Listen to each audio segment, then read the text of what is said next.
Welcome to beautiful Arizona, where I can sell you oceanfront property. Well, maybe that's what we should have said after this series because the Astros split the series with the Arizona Diamondbacks, who coming into the series were 1-4. The Astros looked to go ahead and take a 2-game sweep, get on out of here, go to Seattle, and the Diamondbacks weren't having it. Opportunities were abundant for both teams on bases, but they didn't seem to capitalize. You know what I did? We capitalized by getting Millard Thomas from the Locked On Diamondbacks podcast. He's here to discuss this 2-game series. It's going to be a fun conversation. Strap your seatbelts on. Let's go. Hello and welcome to Locked On Astros, your daily Astros podcast. Here are your hosts, Eric the Man Heisman and Brett Htown Wheelhouse Chansey.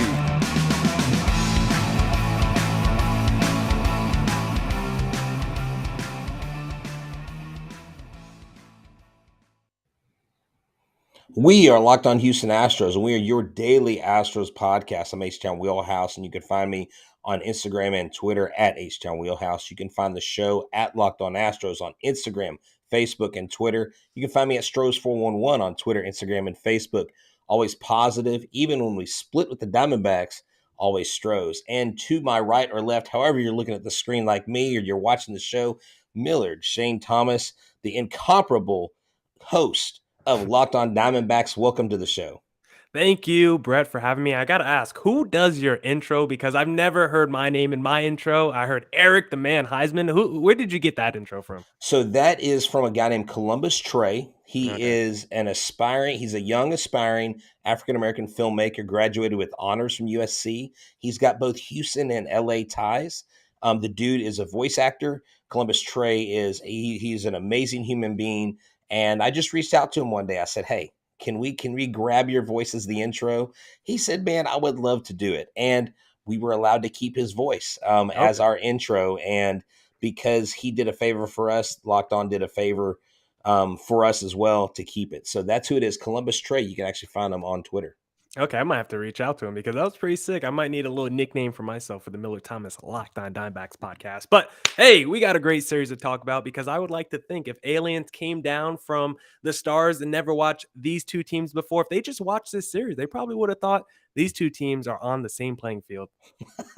Well, when we left winning 3 of the 4 games in Los Angeles, Joe Maddon's claimed that that we and the Angels were very close, that we're very comparable. And now we don't have Trout, we don't have Ohtani, we don't have Rendon, but Noah Syndergaard in his own right pitched a great game coming back. You'd love to see a guy come back from injury do that. But yeah, baseball is funny. If you get too close to it, be careful because it's going to break your heart.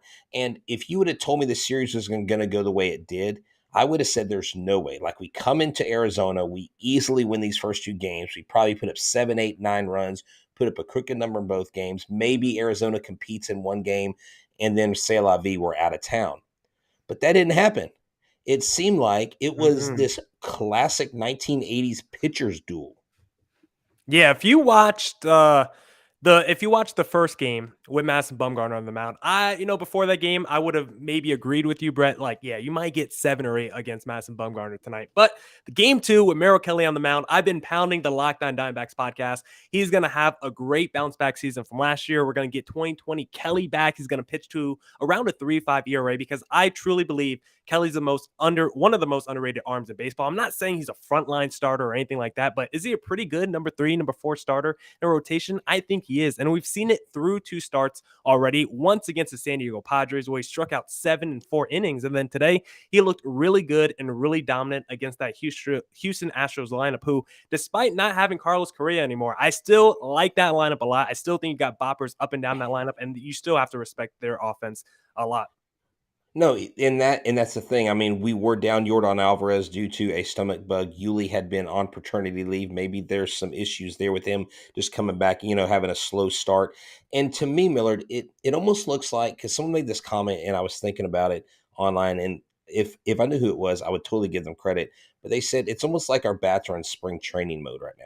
Because, Dusty Baker has been putting out these lineups and these helter-skelter, like this guy leads off, this guy is at the bottom, this guy's, like Siri has a great game and then he sits and all this stuff. And I think they're overcoaching matchups a little bit. I love going with the hot hand, giving a guy a couple days to get in a groove. But also, I wasn't on deck when Hank Aaron hit the record home run. So I don't really have a whole lot of change in my pocket to criticize. But at the end of the day, I mean, the bats just didn't show up. That lineup that you talk about that is so potent, it when it goes away, it absolutely vanishes. After that 13-run game in Los Angeles, we haven't really done much offensively.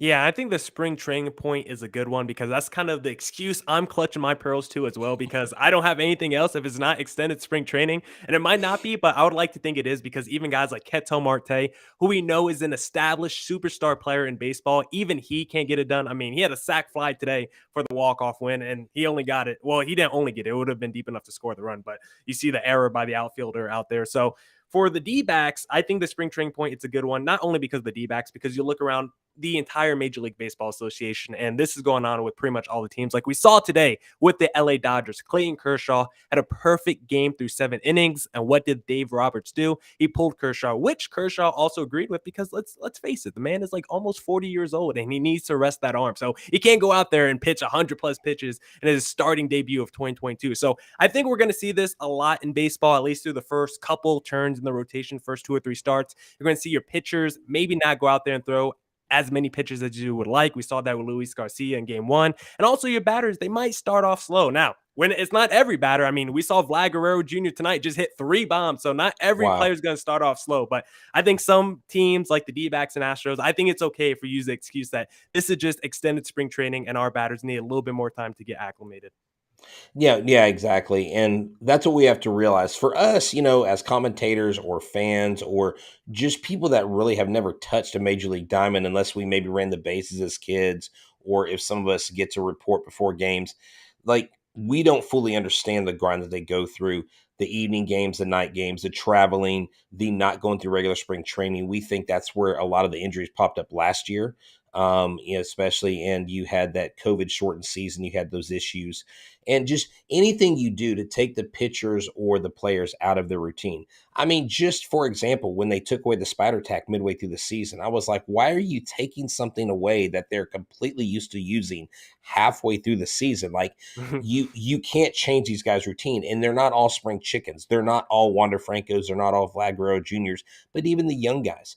And I think sometimes the young guys might tend to get hurt more because your Justin Verlanders are more seasoned, your Madison Bumgarners, your Clayton Kershaws, your Zach Greinke's. They know how to take on the workload. They don't have that pride. They're not going to go out there and grind and hurt themselves over a win or a loss this early in the season. But yeah, today's game, I mean, you look at it, Luis Garcia, I mean, Framber Valdez on the mound, just control issues. I think I tweeted out earlier of his first 50 pitches or so. He had most of them were like over half of them were outside of the zone. Whenever he is not locating his curveball, because he only threw like three fastballs. His changeup wasn't hitting, his curveball wasn't hitting. And Millard, we talked about this with Mike Stanton, World Series champion and current Astros commentator, about his delivery and the way he holds the ball, the way he turns his wrist. I mean, everything is arm slot. When it's not in rhythm, it throws everything off, because in some of those, he wasn't missing by much. But when you look at the box score, and I'm looking who he's going against, Kelly, who I didn't know anything about, and I'm like, oh, Framber's got this in the bag. Framber had 3 strikeouts, 5 walks, only gave up 2 hits and only 1 run. So you're like, okay, we can handle the walks and 1 run. Hey, you're going to go win that, right? Well, no, the other guy, your guy, 5 1/3 innings. Framber only went 3 innings. Dude, 2 walks, but listen to this, 6 strikeouts. This kid goes out there and he looks like the seasoned veteran taking on Framber Valdez, who really had a great start to the year. And how the turntables, to quote Michael Scott. Yeah, because Merrill Kelly's like 32. He's like in his early 30s, but it's only his 4th season in Major League Baseball. This was a guy signed out of the Korean League like 4 years ago. So he's still, even though he's in his early 30s, he's still pretty young in terms of his experience in playing baseball. But I think Javier. I think Framber Valdez really needed Brent Strom today to help coach him up. But the problem is, he's not in that Astros dugout anymore. You know which dugout he's in, Brett? He's in that D-backs dugout helping out the Hold on. D-backs pitchers. Are you trying to rub it in? I'm Like not, I mean, we this guy.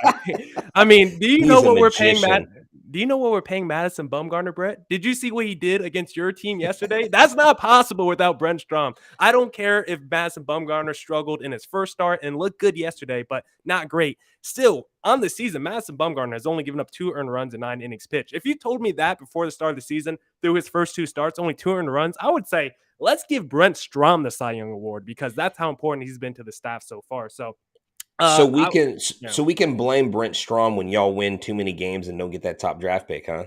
Yeah, I mean, I'm trying to make the postseason. I'm not about draft picks. If anyone's listened to Locked On Diamondbacks, I'm not the prospect guy. Don't go to Locked On MLB Prospects with Lindsey Crosby. I want to see tangible players. I want to see guys on the major league level. Most of those prospects we don't see for 3 to 5 years anyway. So give me the legit MLB talent. And I like it. so when I look at this game today, I don't know if it was a pitching duel because I think the D-backs could have won this game convincingly, but even though Framber Valdez struggled, the D-backs were not able to capitalize at all during this game. They were 1 for 13 with runners in scoring position. And the one run that they knocked in was that Seth Beer single in the 10th inning where they had 3 dudes shifted over and he still just hit a freaking missile because Seth Beer has the clutch gene, walk off in the first game. He had a single when we were down a couple games ago, and then he had the single to tie it up today.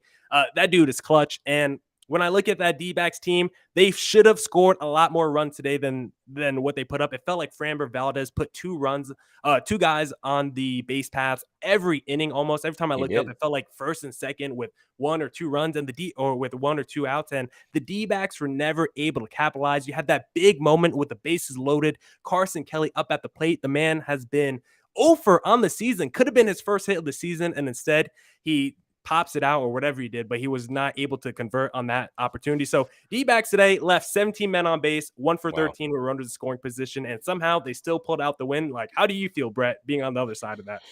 Well, I would say it stings, and I'm sure the players hate it, but what we have to keep in perspective is it is only the 6th game of the year. So that right there, you have a lot of room to correct that. But these are the games. See, we just had a podcast the other day. It was a close game, and it was like these are the games that you're not necessarily supposed to win, but the games we were supposed to win last year, we didn't win. And in certain points of the season, and we struggled. We had injury issues. We had pitchers down, and one of the things today, and Mr. Sahim mentions that Presley's velo is concerning. I do hope his arm is fine now. He addressed this in spring training, not even maybe 2 weeks ago. He said, look, it's spring training. He almost gave the Allen Iverson, this is practice. We're talking about practice here. There's no adrenaline. There's no crowd. But his velo is down. And I was surprised. Now, I'm not Dusty Baker. I'm not Josh Miller. I'm not any pitching coach. But knowing that Seth Beer got a single off him the night before, I would have felt better leaving Montero in to face him because Montero, or I'm sorry, I believe it was Nery's. Wait, who? Okay, Nery. So it was Montero and then Nery's and then Presley. So Nery's was in there. I personally would have left Nery's back. I would have left him in there and let him at least get Seth Beer and then bring in Presley for like a 2-out save. Presley just right now, something's not right. I don't know how he's feeling. Maybe he caught a little bit of that bug and he's not 100%, but he's not throwing as hard as he can. And when you're a closer, 1 to 2 miles an hour or even 3 miles an hour off of your velocity or off of your, miles per hour that you're throwing, that can be the difference between a ball that's hit and a ball that's missed by a barrel. And, Seth Beer, I mean, gosh, this guy had a walk-off and y'all already gave away free beer. That was our idea. Y'all just took it because we gave y'all him for Zach Greinke, him and Josh Rojas and Buskakis and Corbin Martin. But Seth Beer, like, why isn't he number 30? Because it should say Beer 30 on his back. I know, it would be so sick if he was. And why is he not in the lineup every day? Because he's currently our best offensive player. Maybe you can make the argument for David Peralta, but Seth Beer, at every point, I've said this a million times on my podcast, at every point of his career, minor leagues, spring training, the Florida, Arizona League, whatever you call it, the small sample sizes on the major league level, he's hit every checkpoint, every point of his career. He's been an unstoppable offensive player, and he's continued to show it on the major league level. So I know he sucks defensively, but that guy needs to be the everyday universal DH for the D-backs. There you go. He could be a young Poppy. Yeah, I would love a young big Poppy. That would be incredible because the D-backs need that power bat in that lineup. So here's the thing, wrapping up this game 2, congratulations Diamondbacks. It'll be one of your 45, 50 wins. Hey now, hey, 52. We're going to 72 this year. Okay, we're going Brett? to 72. I like it. Yeah. Well, here's the deal: if you want to bet on how many wins that the Diamondbacks will get, or if Madison Bumgarner will throw a 9-inning no hitter, which I would love to see because he got ripped on that 7 inning, he's still got a no hitter in my book. Bet Online is your number one source for all your betting stats and sports info. Find all the latest sports developments, league reviews, news, including this year's basketball playoffs, the start of the Major League Baseball season. Will the Phoenix Coyotes come to Houston and become the new Houston hockey team? Ooh, did I hit a sore subject there? Bet Online is your continued source for all your sport wagering information for live betting to playoffs, esports, and more. Head to the website today and use your mobile device and learn more about the trends in action. Bet Online, where the game starts. And we're the Arizona Coyotes, Brett. We're no longer. Oh, I'm sorry. Oh, my bad. I was going back to the 90s and the Dallas Yeah. Stars of Mike Modano days. My bad. And we're locked in to coming to ASU, baby. So they're actually moving closer to my apartment. So I'm not too bad. I'm not too mad about it. 4,000 seat stadium or whatever. Hey, I'm joking. Sellouts. Sell out every freaking game. I go to, hey, you know what? I go to a fight for a hockey game to break out, right? That's what you're supposed to say with hockey. So, all right, man. So we talked about game 2. It was glorious for you guys. Good job. Actually, Millard, I've been to that stadium. Chase. I was at the stadium when it was, I think it was called Bank One Ballpark when I attended. It was when Woody Williams, Albert Pujols, Jim Edmonds, all of them played for the Cardinals. Okay. And a buddy of mine grew up with Woody Williams, and I actually bought tickets. I was at some youth pastor convention when I was in youth ministry, and my friend was actually pastoring in the town. He said, hey, we're going to meet Woody after the game. I grew up with them. And so I got to go down there.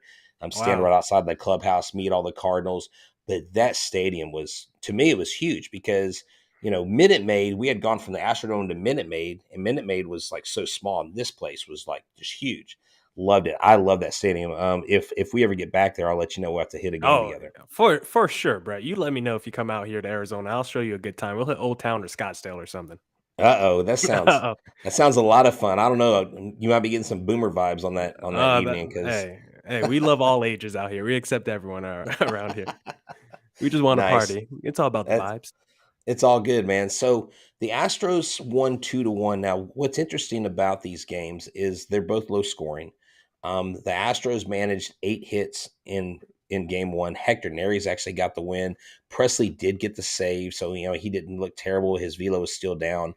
But in this game, and there's a guy that you want to talk about that I mentioned early on the show, right before we started recording. Brantley had a multi-hit game, and then Jose Siri had a multi-hit game. We got our stud shortstop, Jeremy Pena. What do you think about this guy, Jose Siri? He's pretty fun to watch, isn't he? Yeah, he's pretty fun to watch because I love speedsters. It's a part of the game that is just kind of a dying breed. Like, we don't see a lot of speedsters anymore. And if we do, they're not allowed to utilize their speed. So it was fun to see Jose Siri actually be allowed to utilize that speed, because when he hit that double late in the game yesterday, right to Pavin Smith, he, as soon as that ball left his bat, he was already thinking two. He was already taking that big turnaround first base. And he probably also knew the scouting report on Pavin Smith and knew that he's a first baseman playing right field. So I think as soon as he saw Pavin Smith get that ball, he's like, I'm going to second base, and this guy cannot outthrow me, because I think there could have been a play at second that could have been close if it was like a Jake McCarthy or at least a legit outfielder in right field for the D-backs yesterday. But with Pavin Smith out there, I mean, there was no chance you're throwing out Jose Siri. But can you actually explain to me, like, what you think his potential is. Is he a legit everyday major leaguer? Because I mean, I haven't seen a lot of him. I haven't seen any of him, but I just saw him these past 2 days and he seemed like a pretty damn good player. So what can you actually tell me about Siri for my fans?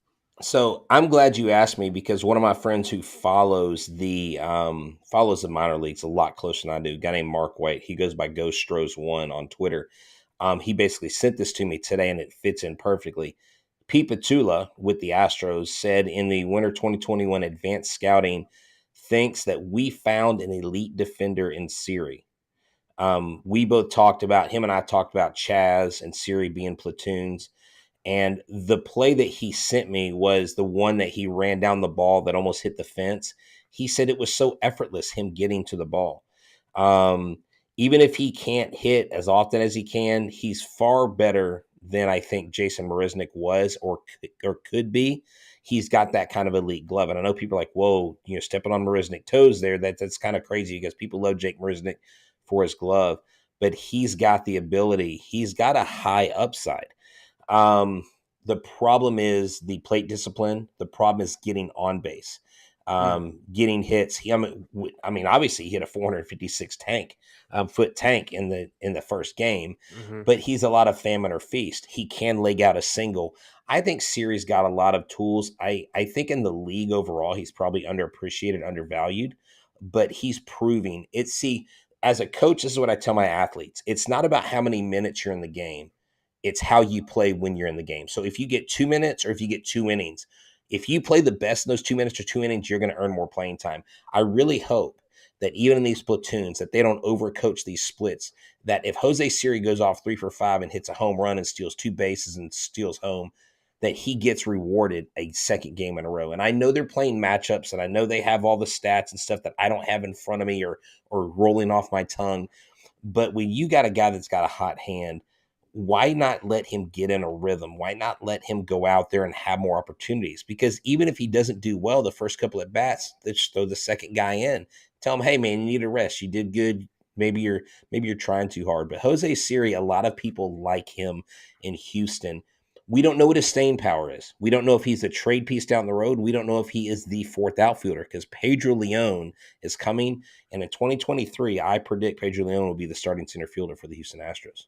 Yeah, you're speaking my language because this is a problem I've had with the D-backs when it comes to managing players because I think they've just leaned too heavily into the splits. There's a righty on the mound. We only have to use our lefty batters today. Or there's a lefty on the mound. Only right-handed batters in the lineup today. Seth Beer is the most consistent offensive player we have, and every time there's a lefty on the mound, he always sits for some random dude that's not going to do anything for the offense. So I think we see this in baseball. We all know about the analytics game, and we need analytics in baseball. We need these stats and we need these numbers, but there has to be a point where you say, hey, that dude is just balling no matter who's on the mound. Let's stop worrying about the splits. Let's stop worrying about all these situational stats. If a dude is on fire, just keep letting him ride it out until he loses that hot streak or whatever it is. So I think we've seen a lot of these managers play too much into the splits, but Siri's definitely going to be a guy I keep my eyes on. I think it's one of the reasons why I wasn't too concerned with how the Astros offseason went with losing Correa, because every season it feels like there's, a guy like Jose Siri that comes up and turns out to be a pretty good, productive player. Kyle Tucker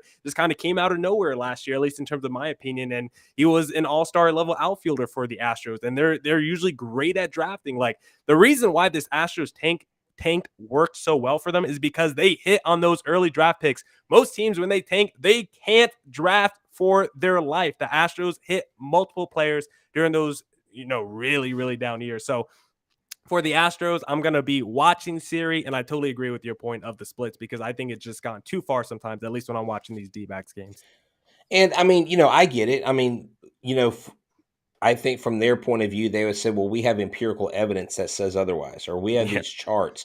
And so, but to me, if Siri, he's 26, 27, he's a little bit older. He was marinating in the minor leagues for a few years.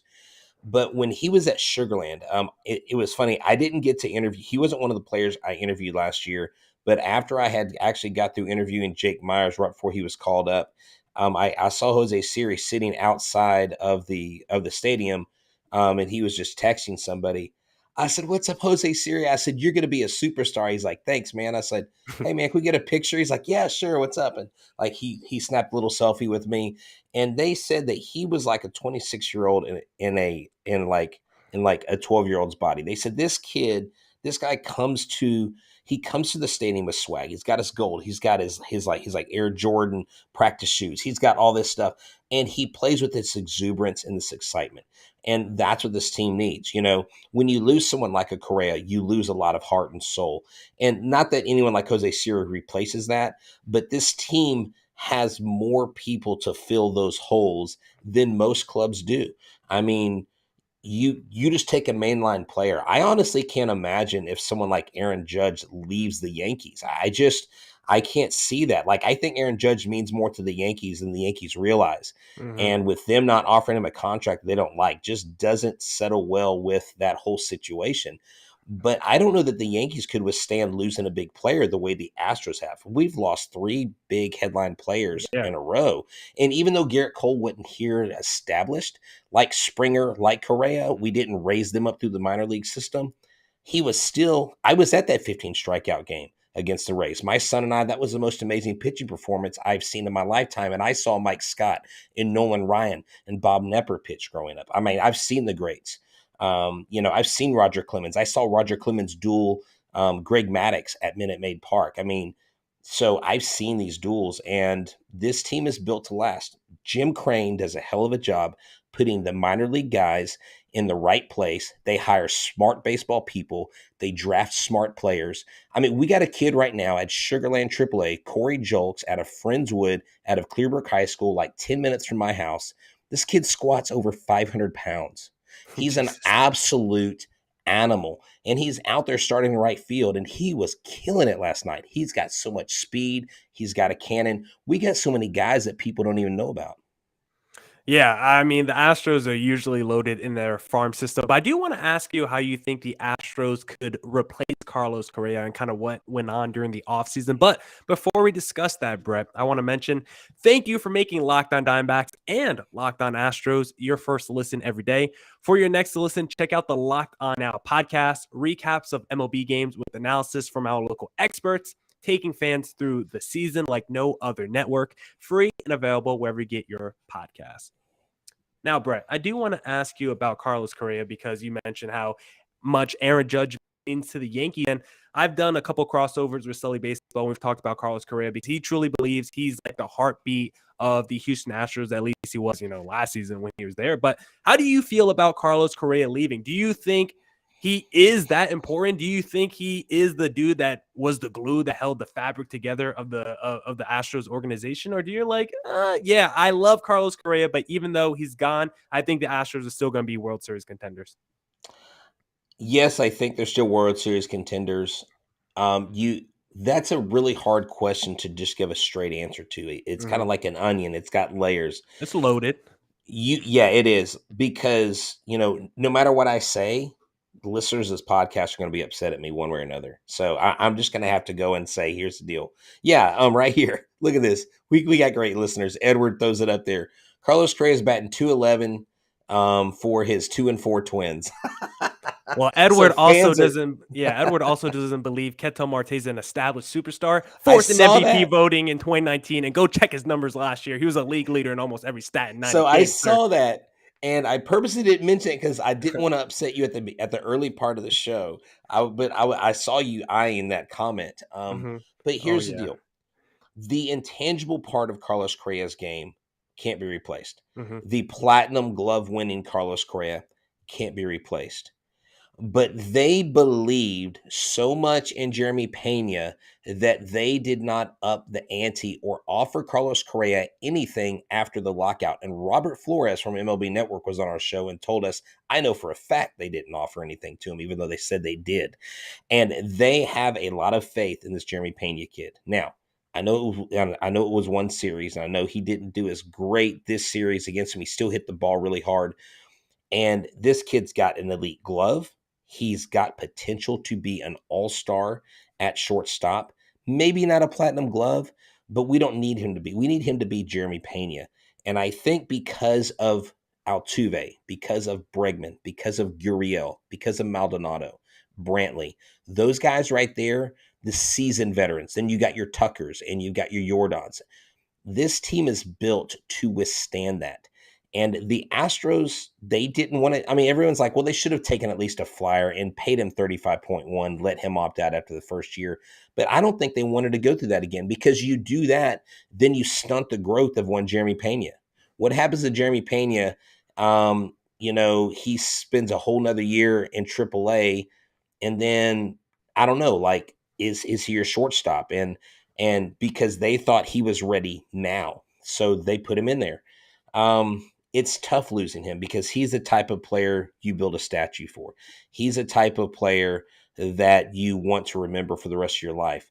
But I'm telling you right now, Jose Altuve is the third greatest Houston Astro of all time, behind Biggio and Bagwell. Jose Altuve will be the guy I would put my money on that will be in an Astros uniform his entire career. Yeah, I would probably agree with that. I do think Carlos Correa is a stud and like a star shortstop. You can't replace the defense or the intangibles, but I do think you could kind of replace his offensive numbers. I don't think he was, an otherworldly offensive shortstop. I think it did. In the regular season, he had the 2017 year. I think he was like 313. All the other years, he didn't hit over 279. Now the playoffs, that whole clutch gene that he's got, he can't replace it, but you still got Altuve. So I don't know if you saw that someone created a graphic of Carlos tapping his watch, and the word bubble said it's Jeremy Pena time. Really? I didn't see that. And it was Carlos Correa. I was like, wow. So, the bottom line is this. The Gold Glove and Platinum Glove award picture that he took the other day in Minnesota at Target Field, both of the hats he's wearing, they're Astros hats. They're not Minnesota Twins hats. Sorry, Twins. He's one and done. He's not staying in the Twin Cities. So don't fall in love with him too much. He ain't staying. So any chance we do this little charade again next offseason and maybe the Astros get back on the Correa bandwagon? A lot of people wonder that. I just don't think, after the Astros weren't willing to go to the Carlos Correa level dollars, that he would come back. It would almost be like, well, when AJ Hinch signed with the Tigers, oh, well, he'll be back with the Astros in 2 or 3 years. No, he won't. Especially not the way things went down with him. I don't think Carlos Correa, because Carlos Correa will absolutely want a 10-year deal. Jim Crane will not sign a player to a 10-year deal for as long as we're alive.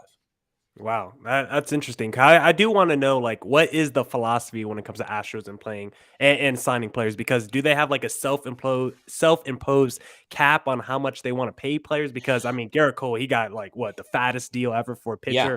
George Springer got 150 million over 5 years or something. You see what Carlos Correa is getting. Is it just the fact that Astros don't think it's smart to pay players, $30+ million? I mean, there's maybe two players, Derek Jeter and Alex Rodriguez, who signed 10 to 12-year deals that actually won a World Series after doing so. Nobody else did it. Kevin Brown didn't do it. Oh, really? Fernando Tatis, he can't stay off a motorcycle. So, I mean, I'm sorry, George Springer went to the Blue Jays. They missed the playoffs last year. Garrett Cole can't even get out of a wild card game. So, I mean, the proof's of the pudding. What team has been to the ALCS 5 years in a row? Not any other team but the Houston Astros. Yeah, the Astros are. I don't know if they're my pick. I think a lot of teams are picking the Blue Jays to make it out the Ace. Oh no, and I get that. Yeah. But I would not be surprised at all if it was the Astros. But I think one of the reasons, or one of the keys that they need to make it back to the World Series, is Lance McCullers. What's the deal with him? Because I'm a big fantasy guy. Right. I'm always seeing him. He's on like the waiver wire, but he's injured. Like, what's going on with McCullers? So he started throwing. He threw 25 pitches the other day, I think, just on flat ground at 60 feet. And so he's starting back throwing. I think the concern was secretly that maybe he might have to have another surgery. But apparently it was a strain or something. This guy throws with such force and such ferocity that it torques the hell out of his elbow. And, coming off of TJ, here, look, when he's on the mound, he's one of the most dominant pitchers in the game, easily. I mean, there's not many people that can say they threw 24 straight curveballs to one team and they didn't hit a single one of them, right? Mm-hmm. Lance McCullers will be here, I think, mid-season. I think they're hoping before All-Star break. Personally, I wouldn't want him before the All-Star break. I need him healthy in the playoffs. We need him for a playoff run. Had we had him for a playoff run, Miller, had we had even Justin Verlander last year, I think that Braves and Astros series goes a lot differently. I don't know that we beat them because the Braves were on a tear and it was kind of a thing of destiny, but we were definitely down. We were also down at Alex Bregman, who had a broken hand that we didn't even realize what was going on with that. Yeah, so do you think this rotation is good enough without McCullers? Because I think that's my biggest hesitation with this Astros team. I just don't think that rotation has that top end talent. I think it has a lot of good quality starters, but I don't know if it has that ace. Unless Justin Verlander at age 40 is coming back with a vengeance this season. So here is my question to you. What team is the only team in Major League Baseball that has 6 pitchers with a projected 1.5 WAR each? Well, I just asked you a question, Brett. So why don't you tell me then? It's the Houston Astros. Ah, The Houston man. Astros have one of the best rotations in baseball, and there's just the proofs in the numbers. Look at fan graphs, look at projections, look at zips, look at all these different analytical websites. The Astros really have a very, very good rotation, and this is without Lance McCullers on the mound. Jake Odorizzi, if he goes out there and we smash the ball when Jake Odorizzi is up, I mean, he's supposed to be the guy that's not supposed to be having success. And he went in there and he gave you, even though it wasn't 6 or 7 innings, he gave you a hell of a start. And these guys not only have been doing that, but our starters and our relief pitchers.